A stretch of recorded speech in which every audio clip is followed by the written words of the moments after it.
Hi and welcome. I'm Midnight Truth, and it's so nice to have you here tonight. Wherever you are right now, whether you're in bed, lie on the couch, or just looking for a quiet moment, I want you to know this time is for you. Take a deep breath in, and as you breathe out, feel the weight of the day start to fade. Let your mind settle. Let your body relax, and let yourself simply be. There's no rush, no pressure, just this calm, quiet moment. If you like, you can close your eyes and imagine yourself in a peaceful place. Maybe it's a cozy room with soft, warm lighting. Or maybe it's under a starry sky, with a gentle breeze brushing against you. Wherever you feel safe and calm, let yourself drift there. I know many of you use these stories to fall asleep. So before we begin, make sure to like this video and subscribe to the channel. Also, where are you from and what time is it there? Tonight's story is gentle and soothing, perfect to carry you into a deep, restful sleep. So settle in, get comfortable, and let's begin. I didn't think much of it when I first stepped inside. Just another old house. I told myself, old houses creak, smell musty, and make weird noises. Nothing new. It had been a rough year. A messy divorce, a job change, and a gnawing emptiness I couldn't shake. Moving to a smaller town felt like a restart, a reset button. I'd found a listing on some obscure website, cheap and barely touched for years, but with a kind of rustic charm I thought might grow on me. The house was on Wicker Lane, a short, crooked street lined with trees that looked older than the town itself. Some of the homes were well kept. Others sagged like tired old men. Mine sat at the end, shaded under a pair of gnarled oak trees that scraped the windows on windy days. It was a two-story Victorian with peeling gray paint, ivy crawling up the sides, and a porch that creaked with every step. The real estate agent had been vague about the history. "It's been empty for a while," she said, fidgeting with her keys. "But it has character." She avoided eye contact after that. I didn't press her. At the time, I didn't care. I just wanted to move in and forget. The inside wasn't too bad. Dusty, sure. Dim lighting. The floors groaned under my feet, especially in the hallway and near the stairs. The kitchen had an old gas stove that clicked for a few seconds before igniting, and a faint sour smell clung to the sink drain. Still, I've lived in worse. There was an odd, persistent chill in the upstairs hallway, but I figured it was poor insulation. I moved in on a cloudy Tuesday. The moving truck came late, and by the time I got everything inside, it was already dark. I set up my mattress in the bedroom upstairs, put my clothes in the antique dresser, and tried not to think about how empty the house felt. Not just quiet. Empty, like it hadn't been lived in for years, like the walls had forgotten what people sounded like. The first night was uneventful, except for the creaking. Constant creaking. I chalked it up to the old wood settling. I fell asleep to the sound of wind rattling the windows and something thumping in the attic. I was too tired to care. The next morning, I met one of my neighbors. She was walking her dog past the house when I came out to grab coffee from the shop down the street. Her name was June, mid-60s, short gray hair, wore a thick cardigan even though it was barely chilly. "You just moved in, huh?" she said, her voice low and slightly wary. "Yeah, yesterday." She looked up at the house like it was something unpleasant on the bottom of her shoe. "You're brave," she muttered, almost to herself. I laughed, because the paint's falling off, or... She hesitated. "That house has a history. People don't stay long. Last guy ran out in the middle of the night. Left all his things behind. Babbling nonsense. Something about shadows and whispers. Didn't make sense." "Seriously?" I asked, half smiling. She nodded slowly. Others before him didn't last much longer. Always something. Bad dreams. Voices. One woman said she saw someone standing at the foot of her bed every night. No one there when she turned on the light. I tried to keep my face neutral. Old houses make noise. People imagine things. "Maybe," she said, clearly not convinced. "But I'd keep the lights on at night if I were you." Her dog barked suddenly, tugging at the leash. She tightened her grip. "Anyway, welcome to the neighborhood." I watched her walk away, the dog still glancing back at the house like it expected something to follow them. I told myself she was just being dramatic. Small towns like their ghost stories. Every old house has a creepy tale, or two. But later that night, as I sat on the couch watching TV and heard what sounded like footsteps above me, slow, heavy, I froze. The attic. I muted the TV. The sound stopped. I waited a few minutes. Nothing. Then the creaking started again, but softer now, like someone was pacing just above the living room. I stood up, walked to the hallway, looked up at the ceiling. The attic hatch was closed. I couldn't even see a ladder or a way up. I stared for a long time. Eventually, I went back to the couch, told myself it was just the wind or temperature shifts making the wood expand. Houses talk to themselves. I didn't sleep well that night. The footsteps came back around 3 a.m., faint but steady, this time above my bedroom. The next day, I bought a flashlight and found the attic hatch in the hallway ceiling. It was hidden behind an old ceiling tile. I had to drag a chair over to reach it. The ladder creaked as I pulled it down, and a rush of stale, cold air drifted past my face. The attic was dusty, filled with cobwebs, and mostly empty except for a few old boxes and what looked like a sheet-covered mirror. I didn't explore much. The space gave me a headache just standing in it. Like the pressure dropped the second I climbed the ladder. I closed it up and decided I wouldn't go back unless I had to. Over the next few nights, things escalated. The creaking turned into knocks, then scratching. Once, I heard a long, dragging sound from the hallway while I was in the shower. I rushed out, half-soaked and wrapped in a towel, but nothing was there, just water dripping on the floor and a light flickering above the staircase. I started leaving lights on, just like June said. I moved a lamp into the hallway, but twice it was unplugged in the morning. Once the bulb was missing entirely. I found it under the couch. One night, I woke up to the sound of whispering, soft, rhythmic, like a lullaby in a language I didn't understand. I sat up in bed, heart racing. It stopped immediately. I walked to the house with a bat in one hand and my phone in the other. No one there.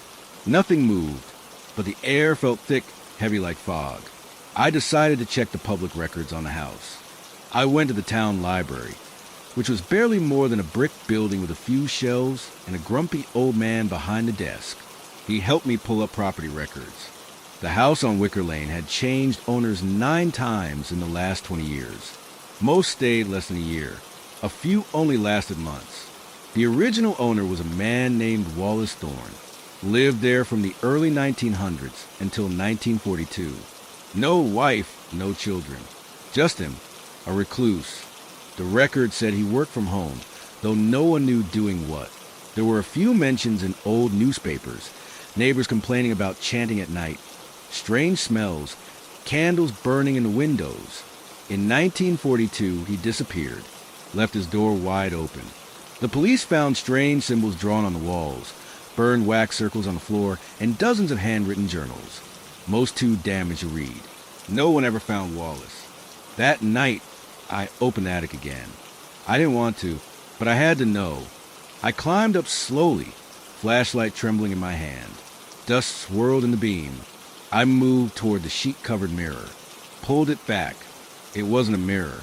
It was a cabinet, its glass door reflecting the light in a warped, distorted way. Inside were books, old, brittle, covered in blackened dust and soot. I picked one at random. The pages were filled with dense, slanted handwriting and strange symbols that hurt my head to look at. Toward the back was a name, Wallace Thorne. Below it, asterisk they whisper when the door opens. They watch when you sleep. You must never speak their names. Asterisk. I felt something behind me then. Cold, like ice water poured down my spine. I turned quickly, flashlight catching movement just out of frame. A shadow slipped past the attic wall. Gone. I slammed the cabinet shut, nearly fell down the ladder, closed the hatch, locked it, then sat in the living room for hours, every light on, listening. The creaking didn't stop. Neither did the footsteps. That was the first week. The next morning, sunlight crept through the blinds and woke me earlier than usual. I hadn't slept well. My back ached from the old mattress, and my mind still replayed that weird groan I'd heard during the night. I told myself it was just the house settling, but something about it stuck with me. I got up, shuffled to the kitchen, and started the coffee maker. The floor groaned beneath me again, this time under my right foot as I passed the living room. It made a drawn-out creak, almost like complaint. I chuckled to myself. You and me both, buddy. After breakfast, I decided to explore more of the house. The place had a second floor with 3 rooms and a narrow attic stairwell.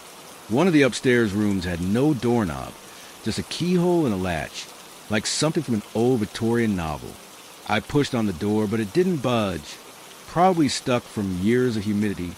I figured. In the hallway, a strange scent lingered. Not foul, just strange.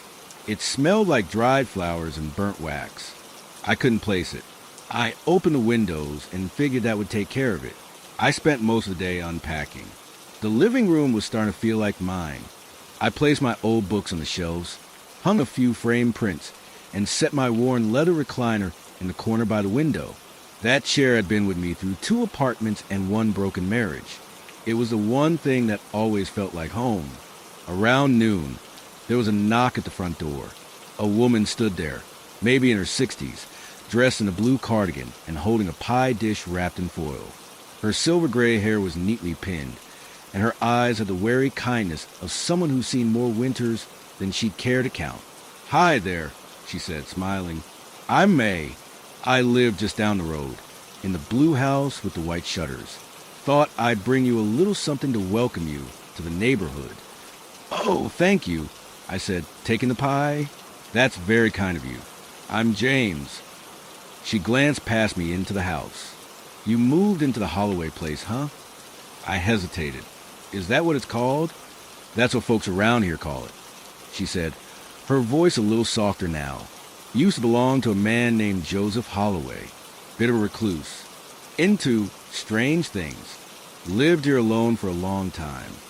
I offered her a polite smile. "Well, it's charming. Needs a bit of work, but I like it." Her eyes lingered on the hallway behind me. "You know, there's been talk over the years. Stories. I wouldn't pay them much mind, but some folks, they think the house isn't quite right." I raised an eyebrow. "How so?" May looked down at her hands, folding them nervously. "Well, the last tenant, he didn't stay long. Just packed up and left in the middle of the night. Said he heard things. Claimed the house was cursed." "Cursed?" I laughed a little, trying not to sound dismissive. "That's a strong word." May didn't smile. Said he heard footsteps upstairs when no one was there. Cold spots. Whispers in the walls. Said he saw someone standing in the hallway one night. Tall man in the shadows, just staring at him. I didn't know what to say. The air between us turned heavy. "I'm not saying you should worry," she added quickly. "Could just be stories. People get carried away. But if anything strange happens, you're not alone." I nodded. "Thanks. I appreciate the warning." She touched my arm gently, her hand warm and soft. "Just take care of yourself. And if you ever need anything, I'm just a few houses down." After she left, I stood in the doorway for a while, pie in hand, staring out at the quiet street. Everything looked normal, ordinary, but her words echoed in my mind like a whisper caught in the rafters. Later that evening, I made dinner and tried to relax. I even watched a movie on my laptop in the living room, hoping to ease the creeping unease. I didn't want to admit it, but something about the house fell off. Not dangerous. Just watching. That night, the groaning floorboards returned. I lay in bed, staring at the ceiling, listening. It was just after midnight when I heard the footsteps again, clear, deliberate steps above me, as if someone was walking across the attic. Thump, thump, thump. I sat up in bed. The footsteps stopped. The attic, I hadn't been up there yet. The stairs were narrow and steep, behind a small door at the end of the hall. No reason to go up. Nothing up there but old wood and dust. I told myself it could have been a raccoon or some other animal. Maybe even wind. But the steps, they were too steady. Too human. I got up, grabbed the flashlight from my nightstand, and stepped into the hallway. The air was colder than before. A draft slithered past my ankles like fingers. The attic door creaked when I opened it. The stairs beyond disappeared into darkness. I raised the flashlight, the beam shaking slightly in my hand. Each step creaked louder than the last as I climbed. At the top, the attic stretched out in a long, narrow space with wooden beams and a low, angled ceiling. Dust hung in the air like fog. Nothing, just old boxes, furniture draped in sheets, and a broken trunk in the corner. I walked slowly, flashlight sweeping across the room. I was about to turn back when something caught my eye. A symbol etched into the wood of one of the attic beams. A circle with strange markings inside, burned into the wood, not carved, as if someone had branded it. I reached out and touched it. The wood was cold, far colder than the air around it. Behind me, something shifted. I spun around, flashlight trembling. Nothing moved, but I heard it. A breath, close, soft, right behind me. I turned again, flashlight flickering. Still nothing. I backed toward the stairs, heart racing, and hurried down, shutting the attic door behind me. Back in my room, I locked the door, just in case. I didn't sleep the rest of the night. The next day, I couldn't stop thinking about that symbol, and I knew I needed to find out more about Joseph Holloway.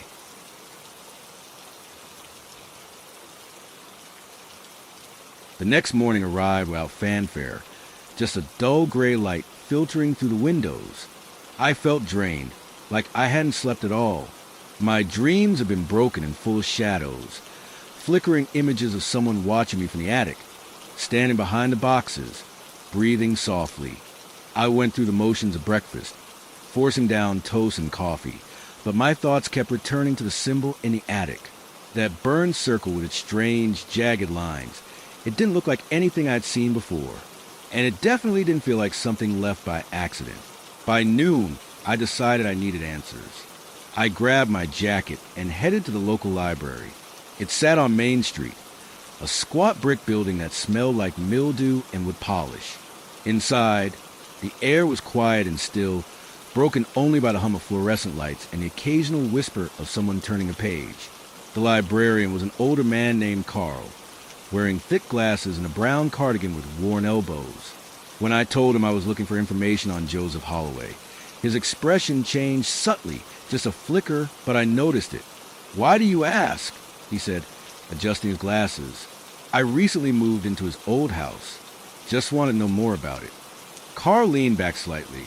Not many folks asked about Holloway anymore. Strange man, kept to himself. Spent most of his time buying old books and ordering strange items by mail. Like what? He shrugged. Hard to say. Neighbors used to whisper that he was into witchcraft or some kind of ritual stuff. Symbols, candles, all that nonsense. No one really knew. He rarely spoke. But people noticed lights on at odd hours. Weird chanting sounds, sometimes coming from the windows. Did anything ever happen? Did something go wrong? Carl lowered his voice. Even though the place was nearly empty, there was an incident. About 25 years ago, a young girl went missing. Police questioned Holloway because she was last seen walking past his house. They never found her. No charges filed. But after that, Holloway really went underground. People said he was cursed after that. Like he brought something into the house. I swallowed. My throat was dry. Do you have any records? Newspaper articles, old photos, anything? Carl nodded slowly. Check the archives room. Down that hall. Door on your right. It's a bit dusty in there. Let me know if you need help finding anything. The archives room was dim and cold, like stepping into a forgotten basement. Rows of filing cabinets and stacks of newspapers filled the space, some tied with string, others yellowed and crumbling at the edges. I spent hours digging. Most of it was mundane, town events, school fundraisers, the usual small-town life. But finally, tucked in a binder from 1999, I found a short article. Local girl vanishes without a trace. The piece was only a few paragraphs long. 8-year-old Abigail Reeve disappeared while walking home from the store. Last seen near Pine Hill Road, my street. No witnesses. No evidence. Just gone. A quote from her mother chilled me. Asterisk. She said she felt like someone was watching her from the old house on the corner. She said he had eyes like glass and whispered things when no one else was around. Asterisk. That house was mine now. I sat there for a long time, staring at the page. Something inside me shifted. This wasn't just superstition or small-town gossip. Something bad had happened here, and I was living in the center of it. I went home before sunset. The light outside was fading fast, painting long shadows across the lawn. I stood in the driveway, staring up at the attic window. It looked back at me like an eye, dark, silent, knowing. Inside, the air felt heavier, like the house had been waiting. That night, I couldn't relax. I kept the lights on and stayed in the living room, scrolling through my phone and trying not to look toward the hallway. Around 11:30, the temperature dropped sharply. I pulled a blanket over my shoulders, rubbing my arms. The heater was on, but the chill still crept in. Then came the creak, slow, measured, from upstairs. I muted the TV and listened. Another step, then another. I grabbed the flashlight again and stood, trying to breathe normally. I told myself I wouldn't go up this time. I just waited out. Maybe the house really did creak more at night. Maybe the wood just settled in weird ways. But then I heard something different. A voice. Not loud, just a soft whisper. So faint I almost thought I imagined it. It came from the second floor. A single word, stretched out and slow. James. My blood turned cold. I didn't move. I barely breathed. Then it came again. James. A whisper that sounded like it was made of dust and wind, slipping through the cracks in the walls. I took one step back, and that's when the attic door creaked open by itself. Not fully, just an inch or two, but enough to see the darkness behind it. I ran. I didn't think. I bolted from the living room, out the front door, into the night. The cold air hit me like a slap. I stood on the front lawn, shaking, staring at the house. The attic light turned on. I hadn't touched the switch. I never even found it. I didn't sleep that night. I sat in my car with the engine off, wrapped in a blanket, watching the house through the windshield. The light stayed on until dawn. The next day, I knew what I had to do. There was something in that attic, and I was going to find out what it was. By the time morning light stretched over the rooftops and bled across the frost-tipped grass, I was still in my car. My back ached. My eyes stung. But I couldn't go back inside. Not after hearing my name whispered from the darkness. Not after seeing the attic door open on its own. I forced myself out of the car around 8. The house looked calm, still, even innocent in the daylight. The attic window, the same one that glowed unnaturally last night, was dark again. I stood there for a while on the front step, keys in hand, stomach tight. Finally, I pushed the door open. The scent inside had changed. Before, it was old wood, faint mildew, something like dust and forgotten paper. Now it was something heavier, richer, like burnt wax, decayed flowers, and something metallic. Blood, maybe, or rust. I walked through the living room slowly, testing each step. The floor still creaked, but it was the usual old house protest. Nothing out of place. Not yet. Still, I didn't feel alone. I went upstairs with a flashlight again, even though the sun was out. At the top of the steps, I paused, staring at the attic door. It was closed now. My breath caught in my throat. I hadn't closed it. I reached out, my fingers brushing the brass handle, cold as ice. Inside, it was the same cluttered space. Dust in the air, old boxes stacked haphazardly. But this time, the smell was stronger. And the circle on the floor, it looked darker, bolder, like it had been redrawn. The soot didn't look like soot anymore. It looked wet, like ink or blood. There was something else, too. A book. It lay just outside the edge of the circle. A small leather-bound journal, the kind with a strap around it. I picked it up slowly. The leather was cracked, the strap broken. I opened it. The handwriting was jagged and rushed. The ink faded in some places, smeared in others. The first page read, Journal of Joseph Holloway, 1976. Asterisk, they told me not to continue. They warned me in dreams, but I was too far in. The door is open, and something has stepped through. Asterisk. I turned the page. Asterisk, it began with a ritual of binding. The circle must be perfect. The symbols drawn in consecrated ash. I used what I could: bone, salt, and blood. The chanting must be exact. One syllable wrong, and it listens differently. Asterisk. Another page. Asterisk at first. It whispered. Promises. Secrets. Knowledge.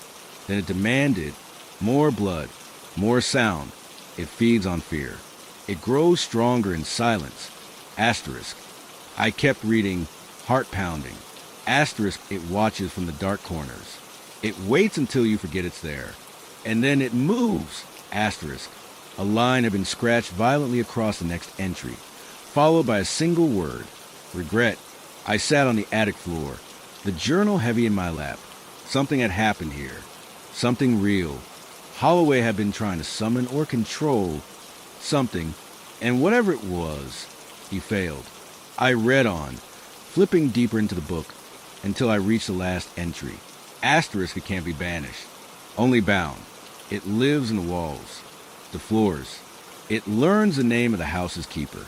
Once it knows your name, it comes closer. Asterisk. That made my chest tighten. It had said my name.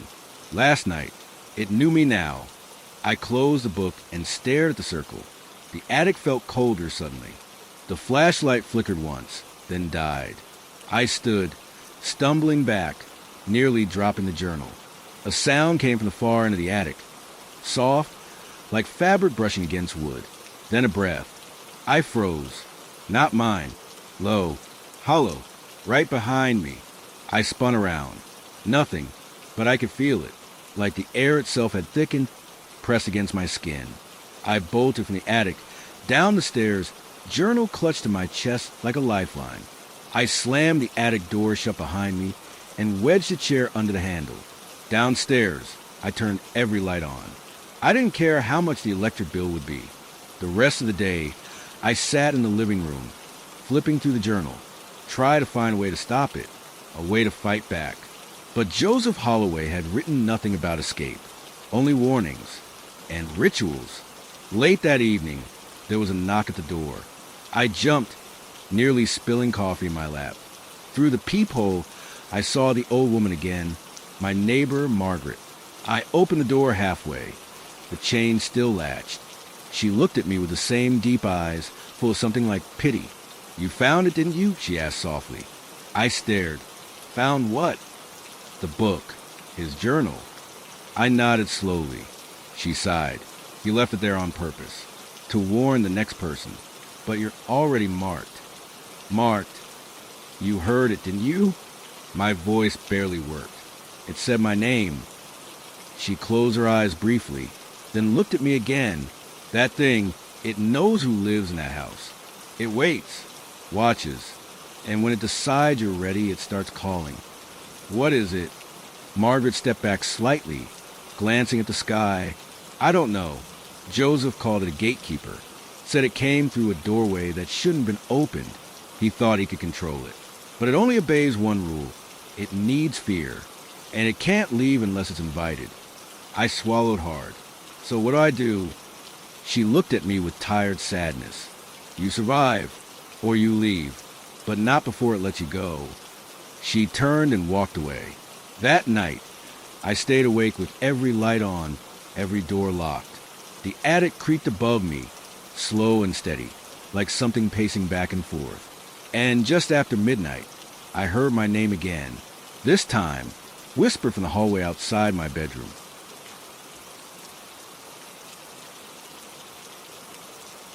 I didn't open the door. Not that night.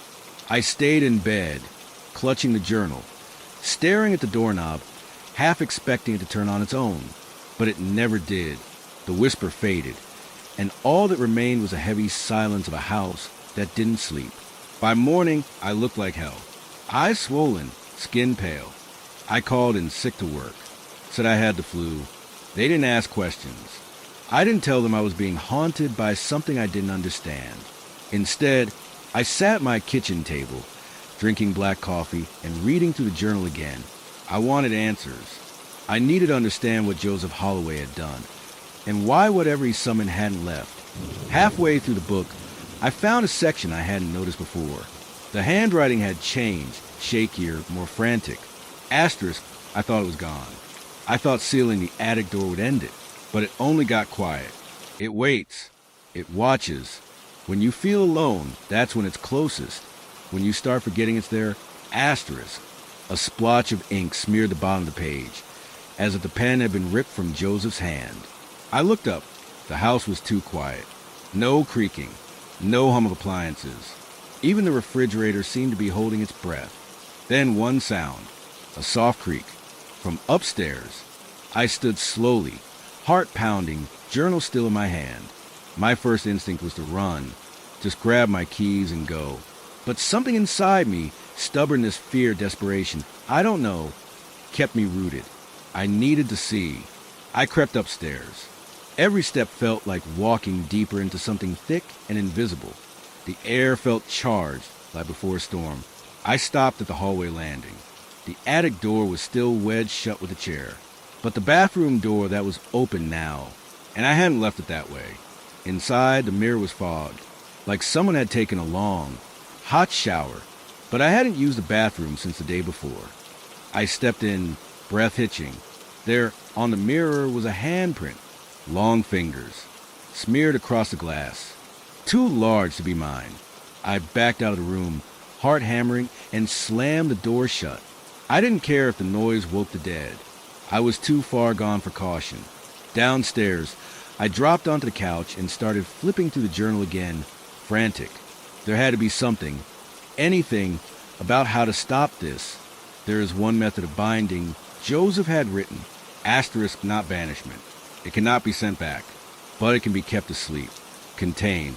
It must be tricked into stillness. Rituals of silence. Rituals of blood, asterisk. That last word chilled me. Blood? I flipped to the next page, but it was torn out.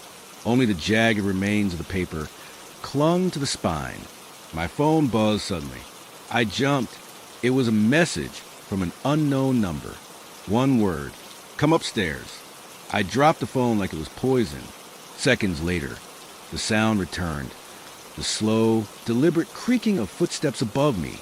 But I hadn't moved, and I was alone. The footsteps crossed the length of the attic. Stop. Then came the scratching. Not like nails on wood. More like something dragging across the ceiling, trying to dig its way out. I ran out the front door. Not far, just to the porch. I couldn't bring myself to leave entirely. Instead, I paced, shivered, thought about everything Margaret had said. You survive, or you leave, but not before it lets you go. The air outside was cold, but clean. The house loomed behind me, still and indifferent. I sat on the steps, breathing hard, the journal in my lap. I must have dozed off at some point, because the sun was low when I opened my eyes, and someone was sitting next to me. I turned, startled. It was Margaret again. She didn't say anything at first, just watched the house. You should have never gone in the attic, she said softly. I didn't know, I whispered. She looked at me then. Her eyes were sharp, no longer cloudy with age. There was something hard behind them now, like she knew exactly what I was going through, like maybe once she'd been through it too. You don't get to know until it's too late, she said. That's how it works. I swallowed hard. What did he do, Margaret? Joseph Holloway. She took a long breath, then said, he tried to talk to something that wasn't meant to be heard. Something ancient, not a ghost, not a demon. Older, hungrier. He called it the Quiet One, said it lived in the spaces between sound. My skin crawled. He thought he could make a deal with it, learn from it, control it. But that thing, it doesn't bargain. It listens, and when it learns your name, it starts following you. It said my name. I told her. She nodded, unsurprised. Then it's already inside. I shivered. Did he ever try to stop it? Oh, he tried, she said. Sealed himself in the attic. Tried to drown it in silence. Used blood, rituals, madness. I think he lasted longer than most, but he lost in the end. What happened to him? Margaret didn't answer. She just stood and walked away. That night, I didn't sleep in my bedroom. I stayed in the living room with the lights on. I played soft music, just enough to break the silence. I read the journal until my eyes burned. But sometime after midnight, the music stopped, and from the hallway, the attic door creaked open. I didn't go to the attic, not at first. When I heard the attic door creak open, I sat there frozen, too afraid to even breathe.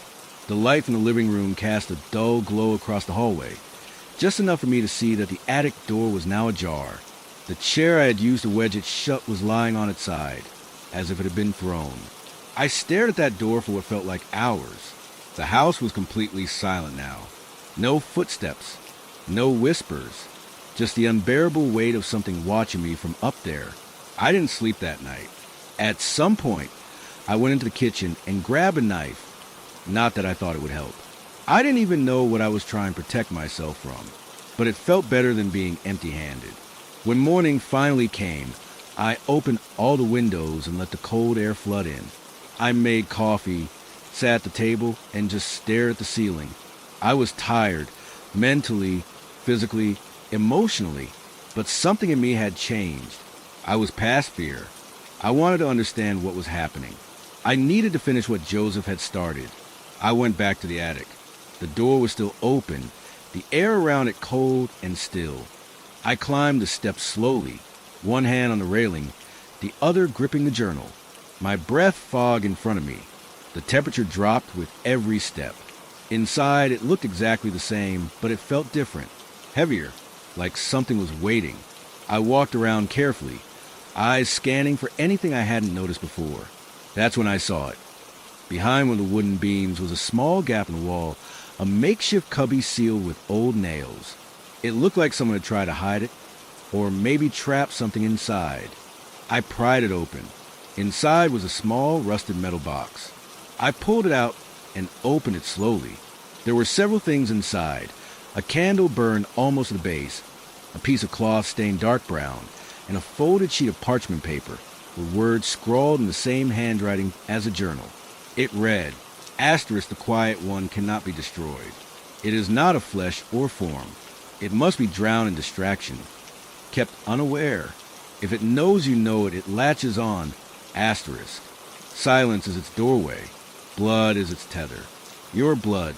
Below that was a crude drawing, a circle with strange symbols, a figure in the center, head bowed, surrounded by candles.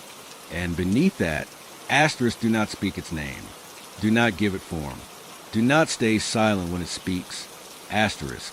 As I read the words, I heard it again, my name, right next to my ear. I spun around, but no one was there. Just cold air pressing against my skin, like icy fingers brushing my neck. I backed down the stairs quickly, nearly tripping in my haste. Once I was back in the living room, I lit every lamp I had. I turned on the TV, the radio, my phone, anything to make noise. I didn't care if the neighbors complained. Silence was dangerous. I spent the rest of the day researching everything I could, the symbols in the journal, the rituals, anything related to the quiet one. Most of what I found was vague. Folklore, stories about shadowy beings that thrived in silence, old warnings from forgotten cultures. But there was one pattern that kept coming up: isolation. People who moved into houses like this. People who were alone, emotionally or physically. People who had no one to talk to. It fed on loneliness. And I was the perfect target. That night, I tried something different. I sat in the center of the living room with the journal in front of me and my phone recording. I spoke out loud, not to the thing, but to myself, about my life, my mistakes, my fears. I forced noise into the space. I told stories. I made jokes, even if they were bad. I stayed awake as long as I could, and for a while it worked, until the power went out. Everything cut off at once. Lights, TV, even my phone stopped charging. I was plunged into total darkness. I grabbed the flashlight I had kept nearby and clicked it on. The beam was weak, flickering. Then the radio turned back on, but it wasn't playing music. It was static, loud and angry, and under the static, a voice, whispering, "Say my name." I dropped the flashlight. The room was completely dark now. I could hear something moving through the house. Slow, deliberate steps, like someone dragging their feet across the floorboards. I backed into the corner, trying not to scream. The radio snapped off. Silence. Then, from the hallway, a creaking door. The attic. I couldn't see it, but I could feel it. Whatever had been waiting up there was now coming down. I ran, out the front door, barefoot, into the freezing night. I didn't stop until I was standing in the middle of the street, panting, shaking, heart ready to burst from my chest. The house stood there, quiet and still.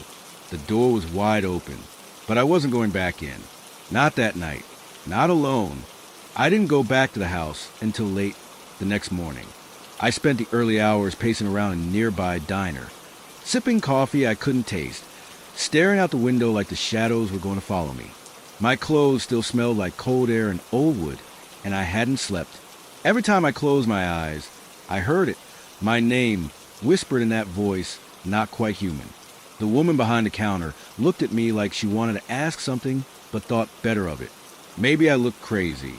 Hell, maybe I was starting to become crazy. By the time I made it back to the house, the power was back on. The lamps I'd left on were glowing softly in the living room. The front door was still open, gently rocking in the breeze. Nothing looked out of place, but everything felt wrong, like the house was pretending. I walked in slowly, each step deliberate, eyes scanning every shadow. No footprints, no signs of a break-in, but I knew it had been here. I could still feel it, pressing against the walls like an invisible weight. I called out just to test. "I'm back."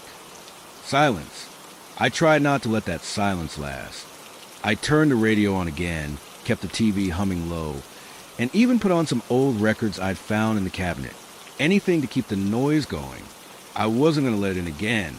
And for a while, that worked. Days passed. I kept myself busy.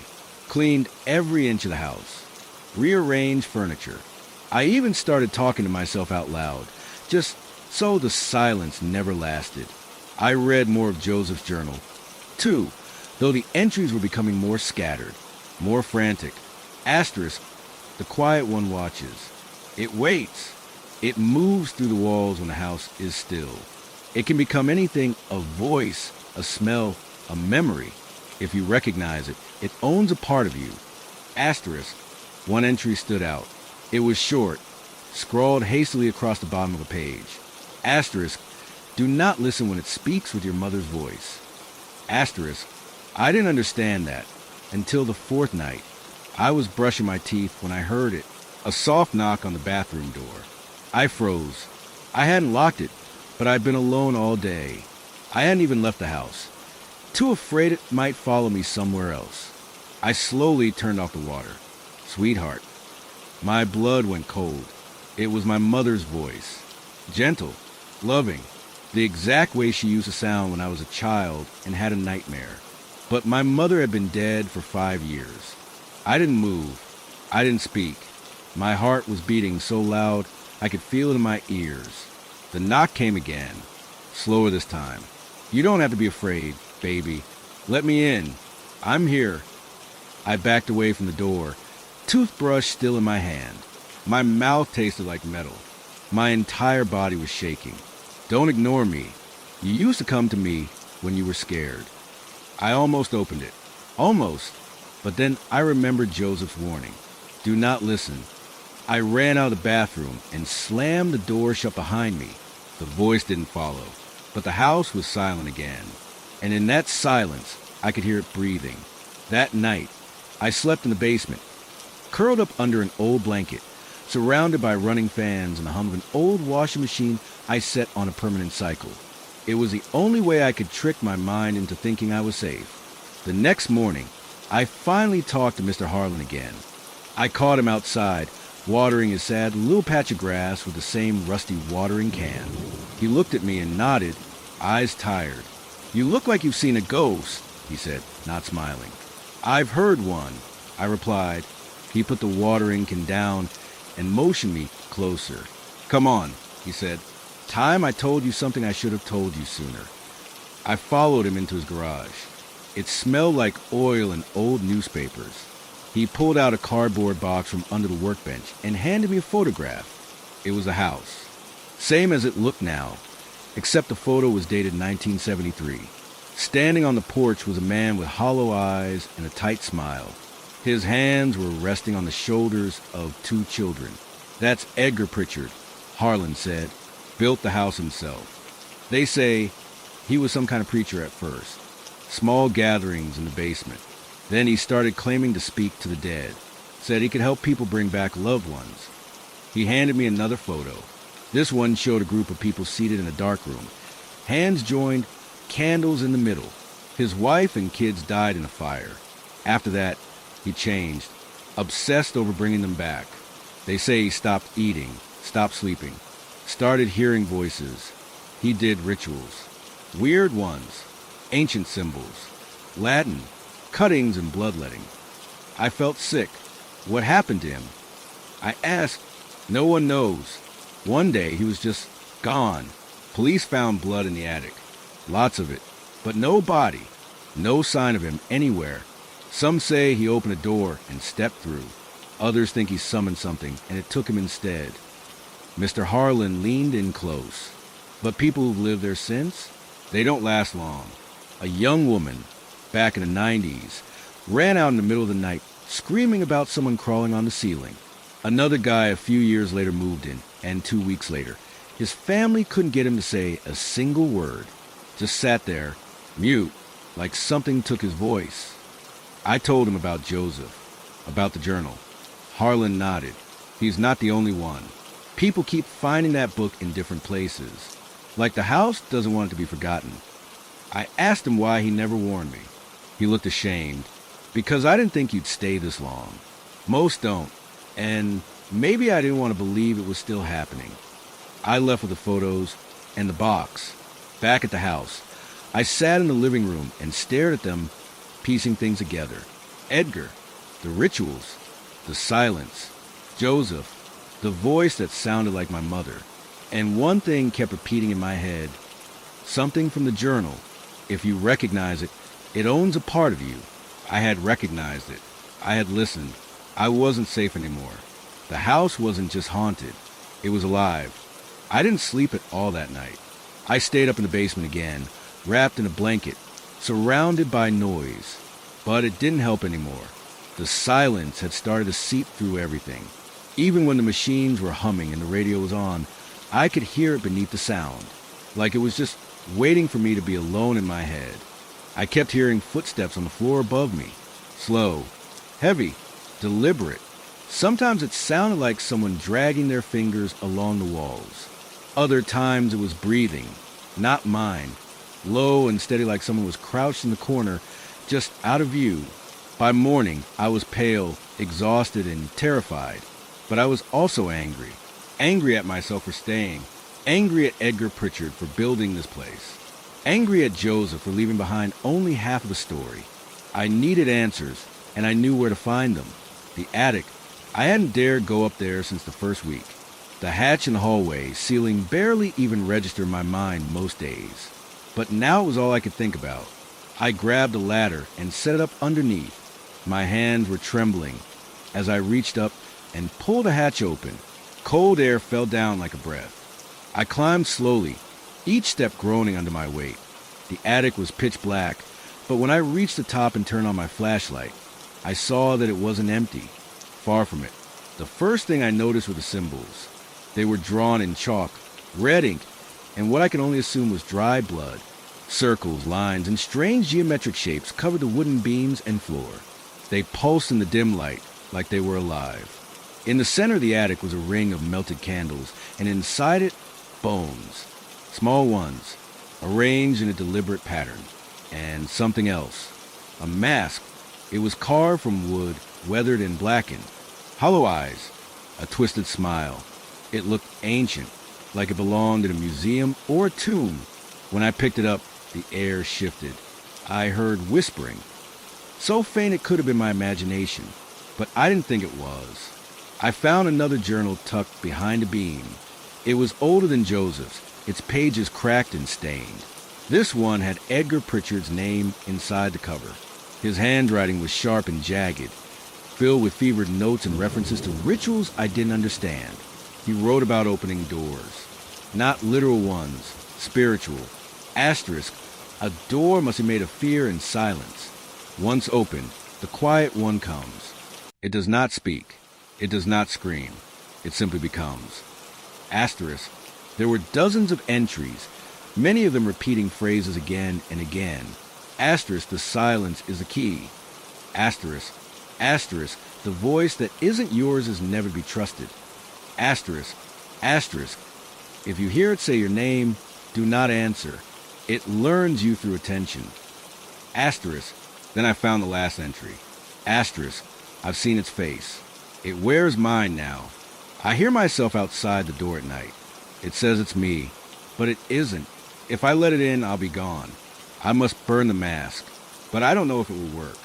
God help me. Asterisk. Suddenly, the flashlight flickered, and then it went out. I scrambled, hitting it with my palm, shaking it, panicking. The attic went completely black, and in that blackness, I heard movement. Not fast, slow, crawling. It was circling the attic, dragging itself across the floor. I could feel it more than hear it, like the air was thickening with every inch it moved. Then it spoke, not aloud, inside my head. Asterisk, you brought light where there should be none. Asterisk, the voice wasn't loud. It was cold and distant, like it had come from the other side of a wall. I couldn't move. My limbs felt like they were locked in place. The mask was still in my hands. My fingers tightened around it, and the voice grew louder. Asterisk, you were his name. You sleep in his bed. You open the door again. Asterisk, I couldn't breathe. I dropped the mask, and it hit the floor with a dull thud. Everything stopped. The air went still. Then something rushed past me.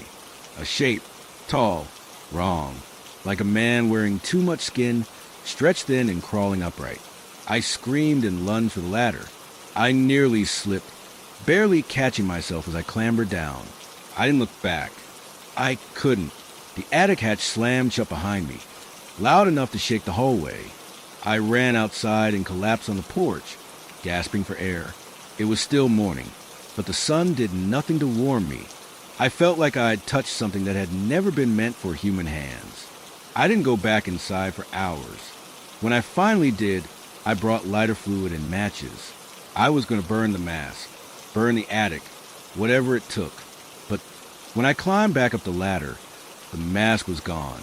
So was the journal. The symbols were still there, now glowing faintly with some inner heat, like they had soaked up something dark and were feeding on it. I heard footsteps above me again that night, but they weren't coming from the attic. They were inside the walls. And worse, every now and then, I heard my own voice whispering things I'd never said. I started locking the bedroom door at night. Not that it would help. Deep down, I knew it wouldn't. Whatever was moving through that house didn't need locks. It didn't use doors. It came through the walls, the ceilings, the silence. But still, locking that door made me feel like I had some sliver of control left. The next morning, I barely recognized myself in the mirror. My eyes were sunken, skin pale, jaw clenched so tightly it ached. I hadn't eaten a real meal in days. I didn't want to. Something about the house made me nauseous when I stepped into the kitchen. It smelled wrong now, like rotting leaves and wet stone, even though I cleaned it more than once. And then there was the basement. After that night in the attic, I stopped going down there altogether.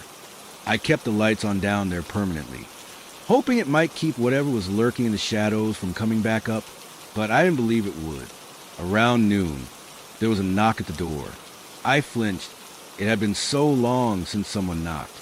I almost didn't answer, but then I heard a voice, a real one this time. Hello? It's Lorna, from next door. I opened the door, slowly. She looked concerned, maybe even scared. I was worried about you, she said. You haven't been out in days. I tried to smile. It didn't work. Just tired. Rough week. She studied me for a long second, then asked, Has anything weird been happening? That question hit harder than I expected. I didn't say anything, just nodded once. Lorna stepped closer. Look, I wasn't going to bring this up again. People around here don't like to talk about that house. They say it's bad luck. But there's a reason it sat empty for so long. Before you moved in, there was a man just like you, lived there less than 3 months. One night, he ran into the street in his underwear, screaming, said the house was eating his thoughts. He moved away the next day, never came back. I swallowed. Did he mention the mask or something in the attic? She shook her head. No, just said the walls whispered when it was quiet. Said he could hear his own voice in the floorboards. I felt cold all over. I stepped back and let her in. I needed someone else to see this place, to feel it. When she crossed the threshold, she stopped cold. Her eyes darted around the living room. Something's wrong here. It feels like the house is watching. I think it is, I said. We sat in the kitchen, Lorna on edge, glancing toward every creak and groan. I told her about the attic, the journal, the mask, about the voice. My voice, how I'd started hearing it say things I never said. How I'd woken up one night with my mouth moving and no memory of what I was saying. You need to leave, she whispered. This place, something's rooted in it. It's like the walls remember every horrible thing that ever happened here and just replay it. But it's not just memories. I said, it's active. It wants something. Lorna looked toward the ceiling. What if it isn't the house at all? What if it's you now? What if whatever was here attached to you? That thought made my stomach turn. She reached across the table and squeezed my hand. I can help you pack. Just get out while you still can. The floor creaked above us. Both of us froze. Another creak, heavier this time, like someone was stepping slowly, barefoot, down the hallway. We didn't speak. We both heard it. Then we heard a voice from upstairs. Mine, clear as day. Lorna, he's lying. We both stared at the ceiling. Then the voice again. He brought it here. He's part of it. I stood up so fast my chair fell backward. Lorna backed away from me. That's not me, I said. It's not.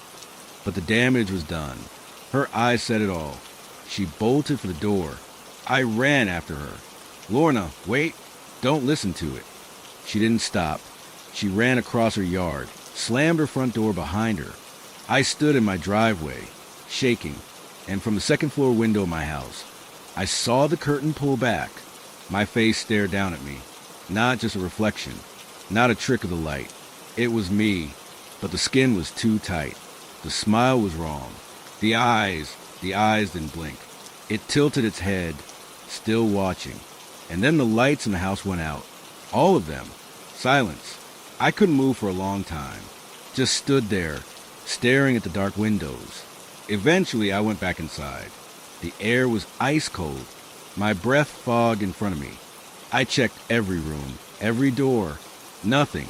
No sign of it. But I knew it hadn't left. That night, I slept on the couch with every light in the house on. The TV blaring static. Sometime after midnight, I woke up because something sat on my chest. Not a full weight, just the pressure and a whisper right next to my ear. Asterisk, you are the door now. Asterisk, here is chapter 10 of your story. The next morning, I packed. Not everything, just enough. Clothes, wallet, journal. I didn't know where I was going. I didn't care. I just wanted to be away from the house. Away from that voice. Away from myself, if that was even possible. I tried to call a friend to stay with, but my phone kept glitching. Screen flickering, apps opening on their own, audio clips of static playing through the speaker. The last message I received was a text from an unknown number. It read, "You belong to the house." I threw the phone in the trash.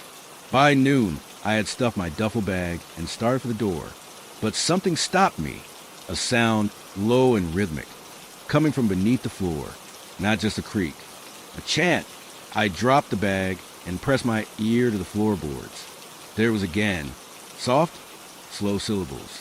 Asterisk Vashta, Cal Miran, Vashta, Cal Miran, asterisk. The words sounded like they were being spoken from underwater, echoing through some deep, ancient tunnel beneath the house. The basement. I had locked it days ago and avoided it ever since. But I knew in that moment that I couldn't leave without going down there one last time. Some part of me believed that if I didn't face what was in that basement, I'd never really be free of the house. I grabbed a flashlight and the journal. The lock turned slowly, like it didn't want to let me in.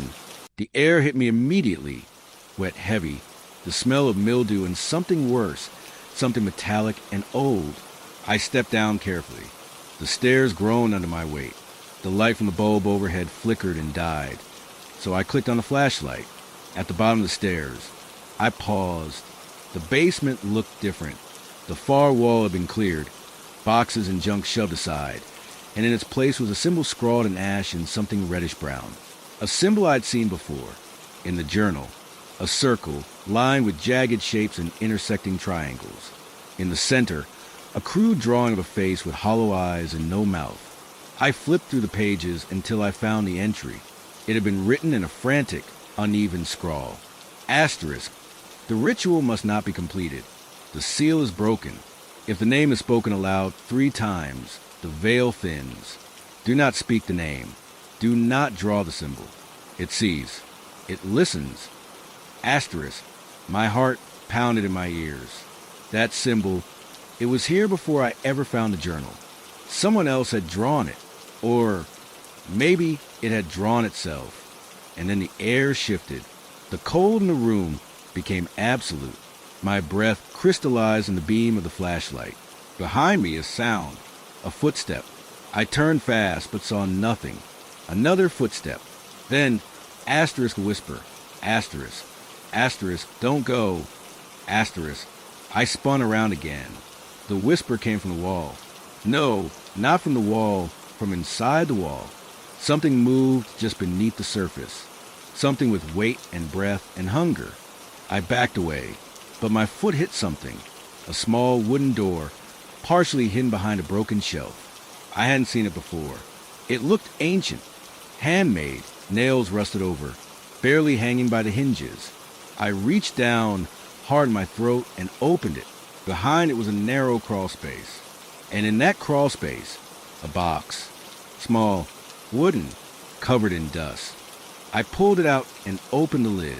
Inside, another mask. But this one was different. No features. Just smooth, pale surface, like porcelain stretched thin. As I touched it, I heard a noise from upstairs. Footsteps. Heavy. Running. I grabbed the mask and the journal and ran up the stairs, 2 at a time. The living room was empty, but the hallway light was swinging, like someone had just rushed past. And then the bedroom door slammed shut. I crept toward it, every hair on my body standing on end. The door was locked, but I could hear something moving inside, pacing, breathing, whispering. I knocked. Silence. Then, asterisk a voice, asterisk. My voice. Go away. I jiggled the knob. Who are you? I asked. You already know. I slammed the door with my shoulder once, twice, and it flew open on the 3rd try. But the room was empty, just the open window, blowing the curtains. I stepped in, scanning the shadows. Then I looked in the mirror, and for a brief second, I wasn't in it. The room was reflected, but not me. Then I reappeared, but not alone. Behind me stood something tall, black, wearing the porcelain mask. Its hand was on my shoulder. I turned in real life, heart ready to explode. Nothing, but the feeling lingered. I slept that night with the mask locked in the attic and the journal under my pillow. And as I drifted off, the whisper returned. Soft, patient, like a lullaby in a language no one was meant to understand. Vashta, Cal Miran. I tried to stay awake, but the voice seeped into my bones. The last thing I saw before I closed my eyes was a silhouette of someone standing just outside my bedroom door. Still, watching, I woke up to silence. The kind of silence that presses in on you from all sides, as if the house is holding its breath, waiting for something to happen. The sun had barely risen, casting a dim gray light through the curtains. For a moment, I wasn't sure where I was. The remnants of sleep clung to me like cobwebs, but the weight in the air, the pressure, was unmistakable. It was still there, the presence. Whatever had been haunting this house, it hadn't left. It was only waiting for me to acknowledge it. I sat up, rubbing my eyes, the mask still haunting my mind. I needed to leave. I couldn't stay any longer. The house was alive with its own hunger. It wanted me, and if I didn't leave, I might never get the chance. But something held me there. The journal. It was right next to me, just like the night before. I hadn't intended to keep it so close. But now, its presence felt almost comforting. Maybe I needed to understand what I was up against. Maybe there was something, anything, that could explain this nightmare. I flipped it open. The pages I had already read were scribbled over, the words smudged. But on the next page, there was something new. A drawing, a figure. It wasn't the face on the symbol from the basement. No, this was different. This face, if you could even call it that, had no eyes, no mouth. Just smooth, featureless skin stretched over a skull-like frame. The body was contorted, twisted, as though it were trying to force itself through a space it was never meant to fit. And above it, scrawled in frantic writing, asterisk, it comes through when you stop running. Don't stop. Asterisk. I closed the journal with trembling hands. My heart pounded against my ribs as I scanned the room. Nothing moved. The silence, though suffocating, was still somehow peaceful. But I could feel it again, the pressure, the pull. The house wasn't just haunted. It was alive with something darker. I needed to move. I needed to get out of there. But first, I had to know what I was dealing with. I grabbed the journal and ran downstairs, heading straight for the basement. My feet were like lead, the house's floorboards creaking beneath my weight as though it was groaning in protest. When I reached the basement door, I hesitated. I thought about the mask, the weight had felt wrong in my hands. It was all connected somehow. The symbol, the rituals, the name. I had to see what was in the basement one last time. I couldn't leave without knowing everything. The door creaked open, but this time the smell hit me immediately. Not mildew, not dust, blood. I recoiled but forced myself to step inside. The air was thicker now, almost suffocating.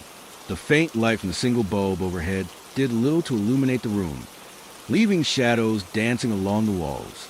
But there, in the corner, something caught my eye. A small wooden chest sat in the corner, next to the symbol. The same symbol. And on top of it, another journal. I knew it wasn't the one I had been reading. This one was different, older, the pages yellowed and frayed. My hand shook as I reached for it, pulling it open. Inside, the handwriting was more delicate, more refined. The author's words seemed almost too calm for what they were describing. Asterisk, the ritual must be performed when the house is asleep, when the shadows are thick and the world is heavy with silence. It is in these moments that the veil is at its thinnest, and the door can be opened. You must summon the name 3 times. Once for the first breath, twice for the second heartbeat, and 3 times for the final entry into the world that waits behind the door. Asterisk. My stomach twisted. The name that had been whispered in the walls, the name that had been carved into the floorboards, the name that had made the house tremble with anticipation. Asterisk, Vashta. Asterisk. I froze. There it was. The name, the one that had been haunting me for days. I slammed the journal shut, my breath catching in my throat. The floor creaked behind me. I spun around, but there was nothing. No shadow, no movement. But something had changed. The temperature had dropped. The air, thick with that metallic smell, felt suffocating. I could hear my heartbeat in my ears. And then something else. A whisper. A low, guttural voice that seemed to come from the very walls themselves. Asterisk, you said my name. Asterisk. I bolted for stairs, but before I could reach the door, the room around me shifted. The walls warped, stretching toward me, pulling me into the center of the basement. I could feel it. The pressure, the tug, as if the house itself was trying to devour me whole. I tried to scream, but my voice was caught in my throat. And then the shadow moved. From the corner of my eye, I saw it. A tall, dark figure. Its limbs stretched and distorted. Its face like a mask, blank, empty, but full of malice. It reached toward me, its fingers twitching, crawling along the floor, dragging itself toward me. I could feel it, the pull, the whisper in my mind. Asterisk, you are mine now. Asterisk. I turned and ran, charging up the stairs, but the walls closing around me. The hallway was endless, stretching farther than I remembered, the door to the outside just out of reach. But as I reached the door, the whispering voice came again, louder. Asterisk, don't go. Asterisk. I opened the door and stepped outside into the night. I ran. I didn't care where I went, just as long as I was away from the house, away from that thing that had been waiting for me. But even as I ran, I felt it, the presence, behind me, beside me, breathing down my neck. I didn't stop, not until I reached the nearest town. But even now, as I sit here, safe, I think, there's a lingering feeling, like something is still out there, waiting for me to come back, or waiting for the next person to enter. And I can't help but wonder, when I close that door behind me, did I really escape? Or did I just leave the door open for it to find someone else? It's been weeks since I left that house, but I still can't shake the feeling that I'm being watched. At first, I thought it was just the shock, the adrenaline of running, of escaping something that I couldn't fully understand. But as the days passed, that feeling never left. It's in the corner of my vision, in the quiet moments when I'm alone. It's there, like a shadow just out of reach. I'm staying with a friend now, far from that place. They've been supportive, but I can tell they think I'm losing my mind. I try to tell them about the house, the mask, the journals, but they just look at me like I'm a character in one of those bad horror movies. They don't understand, and I don't know how to make them understand. The other night, I had a dream. It wasn't a typical nightmare, but it felt real. I was back in the house, standing in the basement, staring at that symbol on the floor. But it wasn't just the symbol. It was the walls. They were moving, pulsing with a sickening rhythm, like the house itself was breathing. And then I heard the whisper again. Asterisk, you didn't leave. You never left. Asterisk. I woke up in a cold sweat, my heart pounding. The room was still, too still. I checked the windows, the locks, but everything was normal. Yet, I couldn't shake the unease gnawing at me. I wasn't in that house, but somehow the house was still in me. The worst part is that sometimes when I'm lying in bed, trying to drift off to sleep, I feel it, a cold spot, right beside me, like someone or something is sitting next to me just waiting. Last night, I decided to take action. I needed answers. So, I called the landlord of the house, the one who had rented it to me. I figured maybe they could shed some light on the history, give me some comfort, or at least help me make sense of it all. But the conversation went differently than I expected. The landlord was a woman, elderly but sharp, with a voice that was too calm for someone who should have been dealing with the aftermath of the house's strange tenants. When I asked her about the previous tenants, the ones who had left so abruptly, her tone didn't change. They left, yes, she said, but the house is always a bit difficult. The last one, she tried to leave a long time ago, but it wouldn't let her. She said she saw things, heard things. I felt my pulse quicken. Things. I asked, try to keep my voice steady. The landlord sighed. The house has a history, dear. People come, they stay, and then they leave, but not always in one piece. She didn't explain further. She didn't need to. I knew what she meant. Whatever this was, it wasn't just an old house with a few odd quirks. It was a trap, a place that fed on its occupants, feeding them with fear and whispers until they couldn't tell the difference between the living and the dead. And that's when I realized something. The house had never wanted me to leave. It had been waiting for me to finish what had been started. The rituals, the name, the curse. It had been watching me the whole time, feeding off my fear, waiting for me to step closer, just a little bit closer, to the point of no return. And even though I ran, even though I thought I had escaped, it wasn't over. The dream, the whispers, they weren't just in my head. They were real. The house had marked me, and now it was calling me back. I can't go back. I know that, but I also know this. Whatever is in that house, it's not finished with me, and it never will be. I try to leave it behind, try to put out of my mind, but I can't ignore the truth anymore. It's still out there, waiting, watching. And one day, I know I'll have to face it again. Because once you've stepped into the house, once it's claimed you, it never lets you go. Not truly. Maybe it's in the walls. Maybe it's in the shadows. But it's always there, always watching, waiting for the next person to come.